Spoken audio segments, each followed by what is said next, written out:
So another Andy B 2-minute video, and this one, I'll warn you in advance, is all about sewage and septic tanks. Now, while that may not be very exciting and something you don't want to consider, and if you're having your lunch, maybe you want to pause this, have your lunch and come back again, we found that it appeared as though our toilets were blocked. Went to flush the toilet, realised it was very high, thought, okay, somewhere it's got blocked outside in the drains. So what did I do? Well, I went outside, I lifted the manhole cover, and we had a good look, and we thought, okay, obviously it's blocked, it's not flowing as it's supposed to. Now, we were fairly certain there was a septic tank in the house. So rather than it going into the street to the mains and then being taken away to be processed, there's a big tank.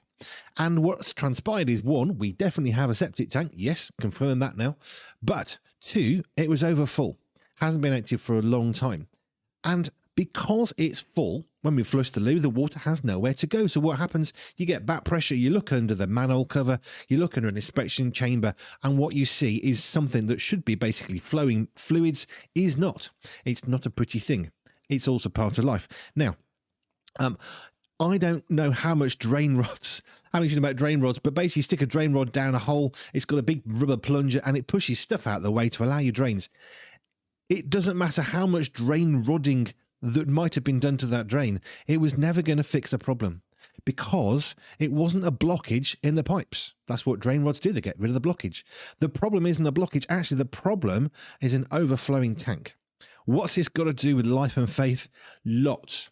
How often in life are you furiously shoving through life to get through the blockages when actually there's no blockage?